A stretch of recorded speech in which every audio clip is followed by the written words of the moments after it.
हे काळं घरीच बदलायचं नाणं. हजारदा सांगितलं नाही चालत आपल्या. काळं नाहीये रे. आग निपून देणार बिन लग्नाचा माणूस त्याच्या आत्म्याला शांती मिळेल का? तुला तिथं का नाही थांबायचं कळतंय मला. कुणी विचारलं तर सांग. चांगली मुलगी भेटली की करेन लग्न. खोटी आस नाही देणार मी कोणाला. बस ना.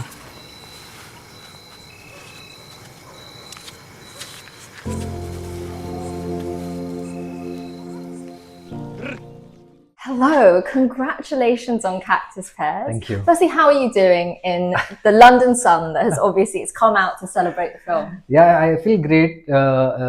Like last year, I was here for the festival screenings, and this time I'm here for the theatrical release. So it feels nice, and it's my 5th trip to London, so it feels nice. With a film that has so much profound meaning, and obviously it's been seen since 2025 by various audiences, what have your favorite responses to the film been? Do you have any memorable ones? Memorable ones are literally where there were people in India who used the film to come out to their parents. They took their parents to watch the film, and after the film, they came out to them. So that was something really amazing. There was one guy, doctor, who met my partner in one of the parties. And when he got to know that this guy is my partner, and he said, I loved the film so much, where he was thinking of finally giving up and getting married to a woman. But after watching the film, he said, no, there is always a hope, and I should not do that. And then he decided not to get married.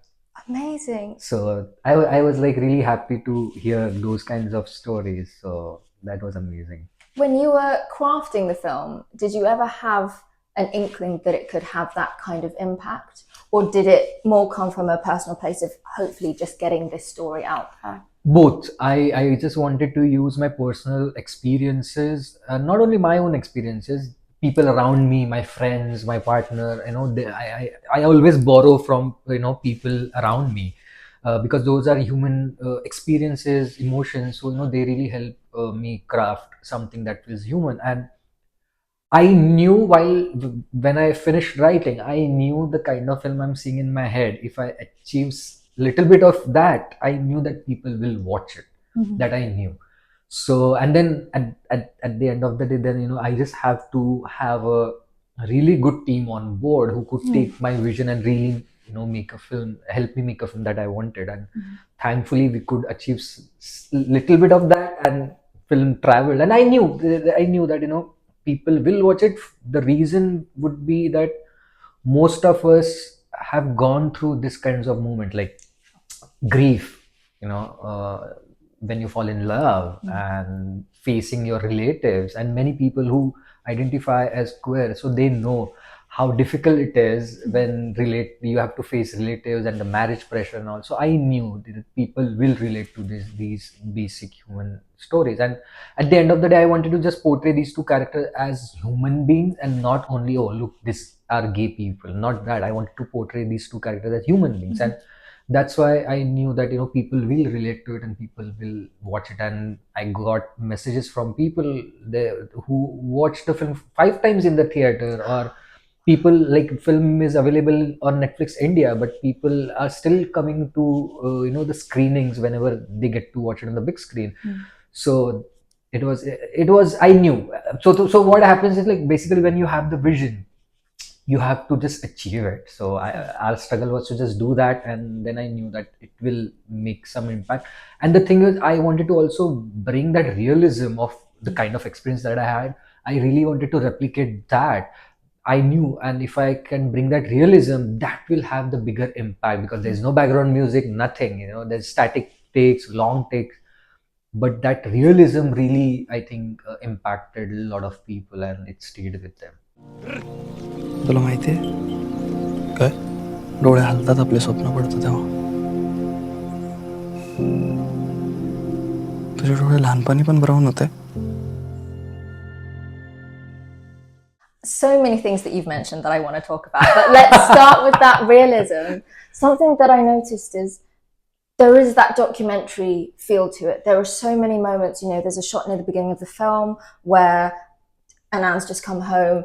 It's all shot through the car, and I thought ambulance sequence. this is something like you would see in an Attenborough film. You know, was that almost documentary-esque lens part of why you wanted to go for that? You know, like literally that ambulance sequence, like people who will watch it, they will then experience. But it was literally like, you know, when my father died and when we had to take his dead body home, I was in the ambulance and his dead body was there, and my partner was sitting next to me, and I was just looking outside from that back door windows. I had remembered that, you know. So I remembered that. So I really wanted to create that kind of a feeling in the film. So like, you know, I wanted to craft a film where audience feels as if they are the third person in that space and witnessing that. And that is why those long takes, like imagine like the other sequence with mother and son in that veranda, it's a 6 minute long take, but unbroken take.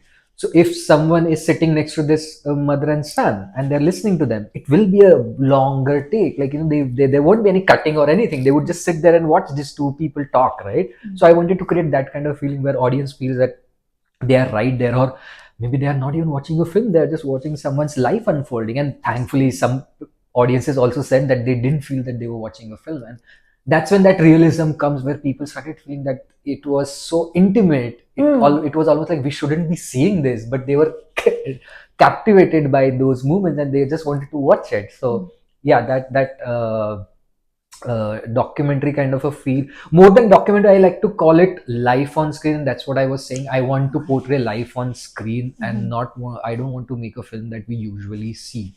And that was like, again, when I was writing the film, people were also telling me, oh, but you know, there is no drama, there is no this and that.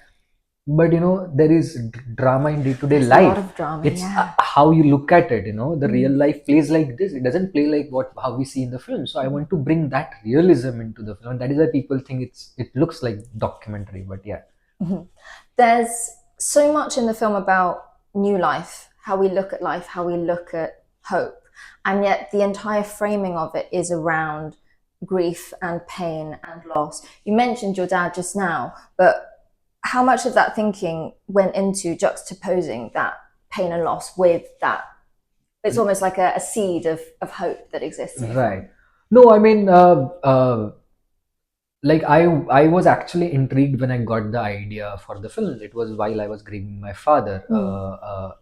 But I just could not mourn the loss when I was there, because everyone was just, whoever came to meet us, they only asked me about my marriage.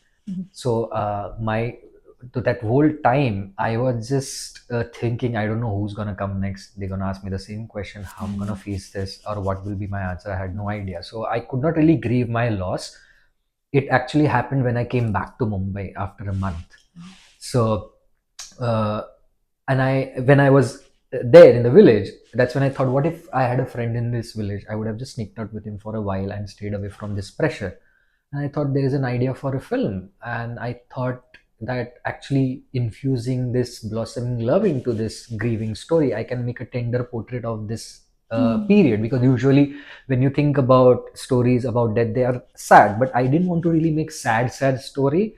I wanted to make a tender film about it. So I thought, you know, by adding love into the film, I can make something delicate as well, and something hopeful, where again, that's what another thought that I was intrigued with, that the film that starts with death moves towards love blossoming between these two guys and the hopeful end. So I didn't want to make completely happy ending film, and of course never wanted to make a tragedy where film ends in tragedy. But I wanted something that ends with hope and optimism. So that was important for me, and that is why.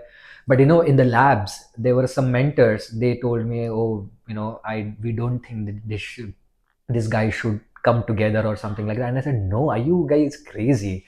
Like, a film already that starts with death, if that ends in the tragedy, people will be, you know, they will really hate me for it. And why should I do that? Like, in my personal life, I found love, I found partner. There are so many people I know, they found partner. I have friends who are in their late 60s, early 70s.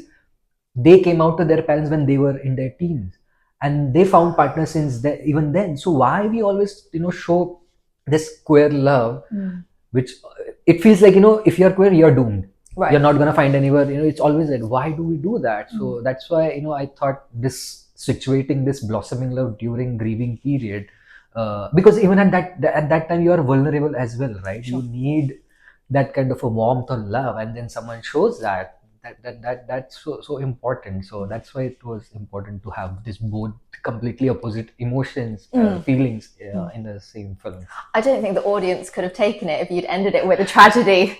No, That was- but like it's people- already a tentative enough ending. Yeah, but without it being. people have been, after the screening, they've been saying things like, we were like dreading that something's gonna happen, like the sequence where they hug, or when that intimate moment, they were like, someone's gonna watch them and now it is gonna end in tragedy. But so people were like, we were always on our edge of the seat, but that never happened, which they really liked. Because see, this is what it is, that this is how film have conditioned audiences, that in this kind of moment this happens. Right. But that doesn't happen in reality. Like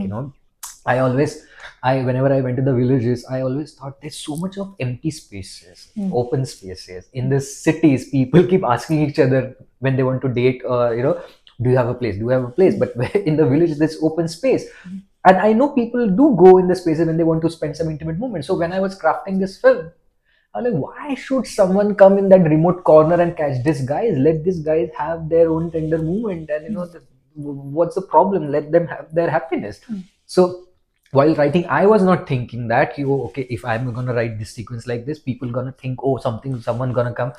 That was not on my mind. But when people were reading the script, even then people started saying we were really scared, and that's when I realized that films have conditioned us so much that in certain moments we always almost predict, oh, this is gonna happen. I mean, most films that happens as well. Right. But here it didn't happen, and people were really relieved, and they really liked that kind of a portal which was devoid of homophobia, overt homophobia, or stuff like that. Yeah. मोकळा जर बरं वाटून बाहेर लहानपणी ना मला वाटायचं प्रेमात पडल्यावर पिक्चर मधल्यासारखं नाचायला गायला लागतं. होतं आनंद एकदा बाळ्याबरोबर बोल ना. त्याच्या बहिणीच्या गावातली एक पोर लग्नाला हा म्हणली. मला वाटतं तू ह्यावाला ऐकन ते.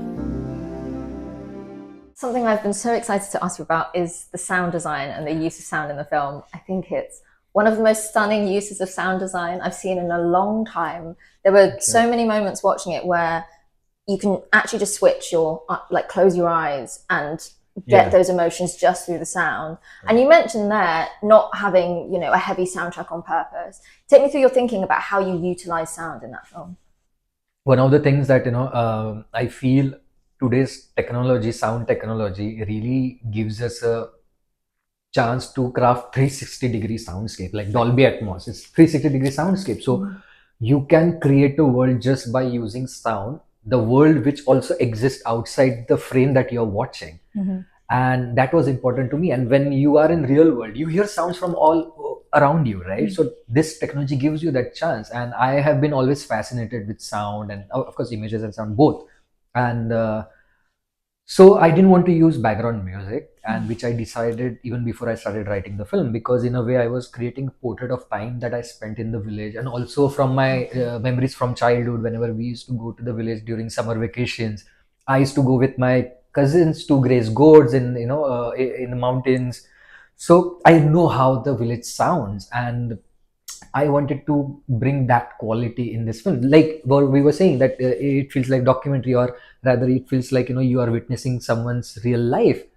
So when you are witnessing someone's real life, how that movement or that world will sound.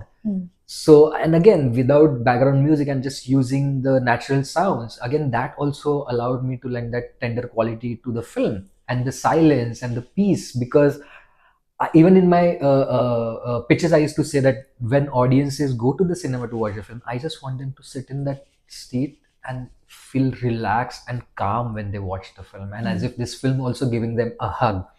So that is why I thought I'm not going to use background music, only the natural sounds. And so I had to write a film like that, because you can't take this kind of decision after making the film. You have to do that. So even when I was writing the script, some of the soundscape was incorporated into the script. So whenever my team, when they are reading the script, they are not only imagining or visualizing the script, they can also hear it. So and it was also a big challenge for my sound designers. A good challenge. They were really happy with it, that oh, they will get to work so much, not only work but experiment and do so many different things with the sound. So they were excited, I was excited, and then even that was a challenge for actors, that there's not going to be any background music to support their emotions, so they have to be really present there and really emote themselves. So, and then again, how does it sound when you are sitting with your lover under the trees or on the terrace, or when you're talking to your mother? How does it sound? How does it feel? I wanted to create that kind of a feel of really being there at that moment.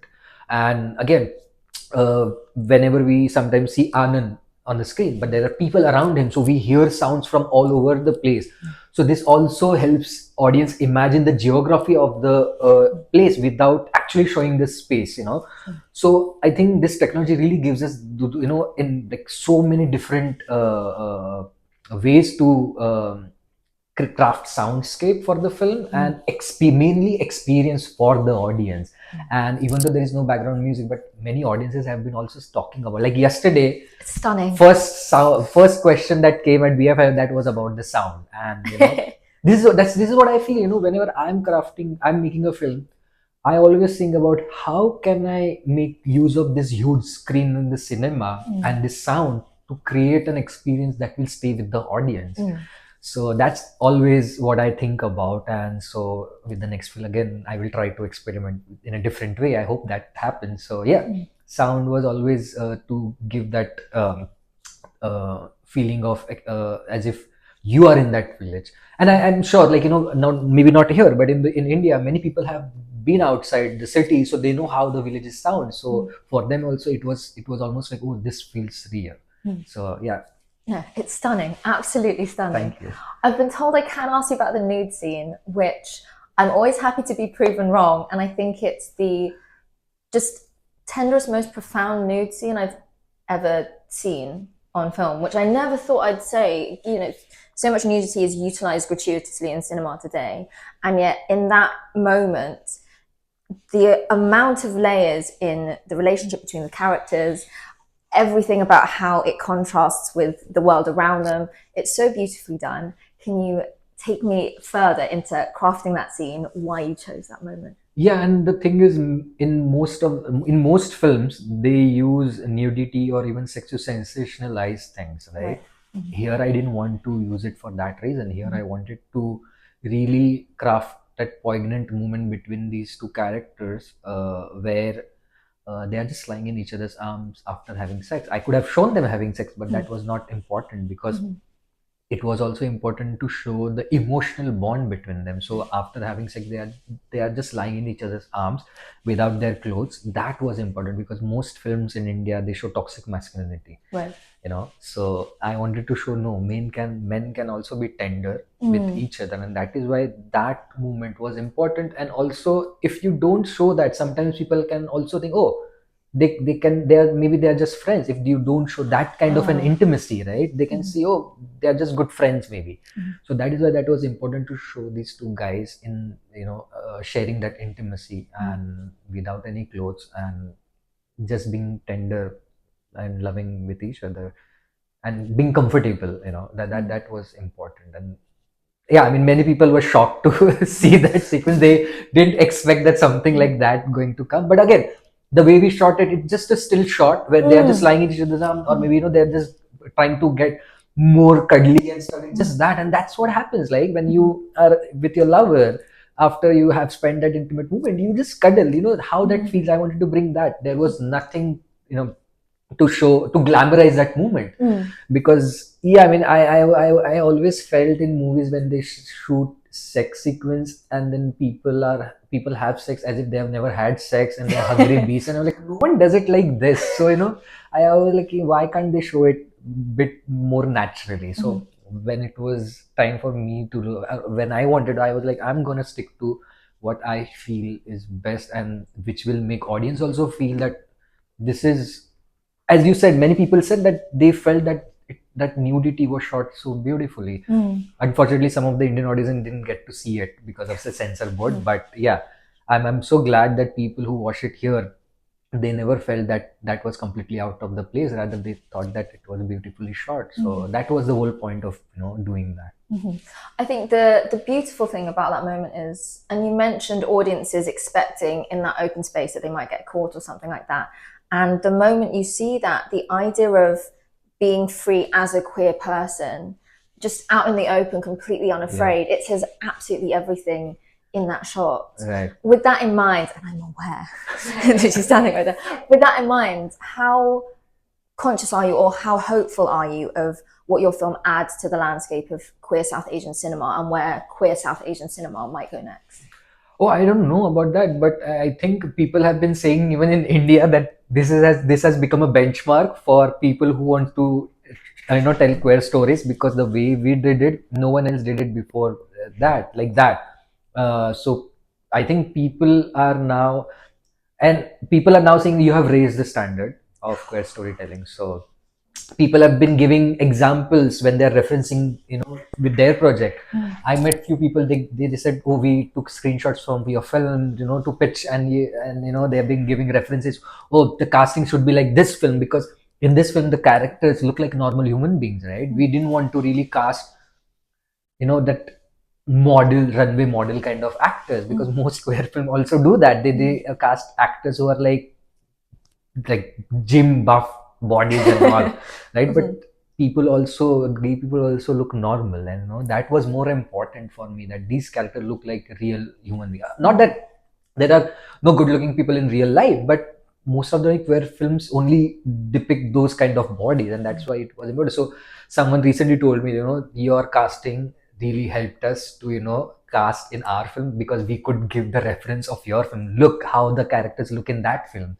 So we should also do that. So I'm like just happy that that people are taking inspiration from this film, because the way I got inspired from other filmmakers when they created something, or when they pushed envelope in their storytelling. Now if I can inspire some people, filmmakers, I mean, that's always amazing. कोणी खास मित्र आहे का मुंबईत? नाही, खास मित्र नाही राहत. तुला पण काळजी वाटते का पप्पांसारखी माझी?